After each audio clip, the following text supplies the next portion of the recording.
नमस्कार मित्रों, हाजिर हूँ मैं जुलाई 2025 का मासिक राशिफल लेकर के। तो जुलाई में कैसा रहेगा आप सभी मीन राशि वालों का धन, शिक्षा, स्वास्थ्य, व्यापार और प्रेम जीवन, आज हम इस विषय में विस्तार से चर्चा करेंगे। किंतु इससे पहले अभी तक आप लोग चैनल को सब्सक्राइब नहीं किए हैं तो सब्सक्राइब कर लें। कर लिए हैं तो धन्यवाद। अब वीडियो में आगे बढ़ने से पहले मैं आप लोगों को एक और बात बताना चाहता हूँ कि आप लोग इस कार्यक्रम को चंद्र राशि के आधार पर देखें या फिर लग्न की राशि के आधार पर भी देख सकते हैं। हालांकि नाम की राशि के आधार पर भी आप लोग इस कार्यक्रम को देख सकते हैं, लेकिन इसका प्रभाव बहुत अधिक नहीं देखने को मिलेगा। अब विषय पर आते हैं और सबसे पहले स्वास्थ्य की बात करें तो आपके प्रथम भाव में रोग कारक शनि स्थित हैं। प्रथम भाव का स्वामी यानी कि आपका राशि गुरु सूर्य से अस्त हैं। वही रोग भाव में मंगल केतु का युति है, जो कि मंगल आपके राशि के लिए योग कारक ग्रह है। इसलिए यहाँ बैठे मंगल बड़ी स्वास्थ्य संबंधित समस्याओं से रक्षा करेंगे। किंतु फिर भी अगर सामान्य तौर पर कहा जाए तो ये महीना स्वास्थ्य के दृष्टिकोण से बहुत बढ़िया नहीं है, क्योंकि मंगल रोग भाव में केतु से पीड़ित है। मंगल दूसरे भाव का स्वामी है, दूसरा भाव खान पान का भी होता है। यानी इस महीने ऐसी चीज़ों का सेवन करना जिसे मंगल रिप्रेजेंट करता हो आपके स्वास्थ्य संबंधित समस्या का कारण बन सकता है।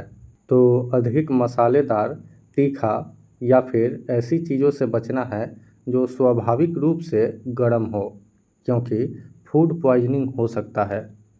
हालांकि ये तो छोटी मोटी समस्याएं हैं जो खान पान के कारण हो सकती है, लेकिन जिन लोगों को हृदय रोग की समस्या है, मानसिक रूप से बीमार है, वे लोग अपने डॉक्टर की बातों को नज़रअंदाज इस महीने बिल्कुल भी ना करें और डॉक्टर के संपर्क में रहें। अब शिक्षा की बात करें तो आपके पंचम भाव यानी शिक्षा के भाव में शिक्षा और बुद्धि का कारक ग्रह बुध स्थित है और 18 जुलाई से बुध वक्री भी हो जाएंगे, यानी पूरा महीना आपके पंचम भाव में ही रहेंगे। राशि से गुरु केंद्र में है और बुध की ही राशि में है, यानी छात्रों के लिए 16 जुलाई तक का समय बहुत बढ़िया दिखाई दे रहा है। वही 16 जुलाई के बाद सूर्य छठे भाव का स्वामी होकर आपके पंचम भाव में बुध के साथ गोचर करेंगे। बुध के साथ छठे भाव का स्वामी का होना और पंचम भाव में होना कहीं ना कहीं छात्रों के अंदर प्रतियोगिता के भावना को बढ़ाएगा और इस कारण छात्रों में अन्य छात्रों से ईर्ष्या की भावना भी आ सकता है। हालांकि ईर्ष्या का एक दूसरा मतलब प्रतियोगिता ही होता है। तो हालांकि प्रतियोगिता से जुड़े छात्रों के लिए भी ये महीना कोई खास अच्छा नहीं है, क्योंकि छठे भाव में मंगल केतु की युति छात्रों को शॉर्टकट रास्तों की तरफ अग्रसर कर सकता है, जो बिल्कुल भी अच्छा नहीं है। अब आर्थिक स्थिति की बात करी जाए तो धनेश मंगल छठे भाव में है, लाभेश शनि प्रथम भाव में है और शनि का डिस्पोजिटर यानी कि आपका राशि गुरु सुख भाव में है। ये स्थिति धन लाभ के लिए काफ़ी अच्छा दिखाई पड़ रहा है।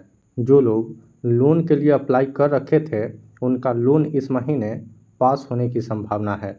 इसके अलावा मित्रों से भी धन लाभ होने के योग हैं, लेकिन धन का सेविंग इस महीने ज़्यादा नहीं हो पाएगा, या फिर कुछ लोगों को तो आमदनी से अधिक खर्चे ही रहेंगे और ऐसी स्थिति में धन का संचित होना संभव नहीं।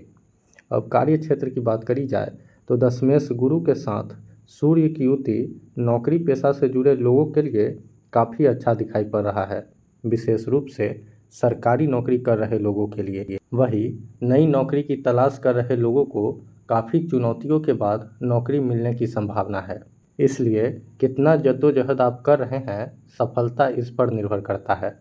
वही व्यापारी वर्ग के लोगों के लिए महीने का शुरुआत अच्छा है, वही मध्य में थोड़ा बहुत उतार चढ़ाव का सामना करना पड़ सकता है। अब प्रेम जीवन की बात करी जाए तो सप्तम भाव का स्वामी बुध प्रेम भाव में है।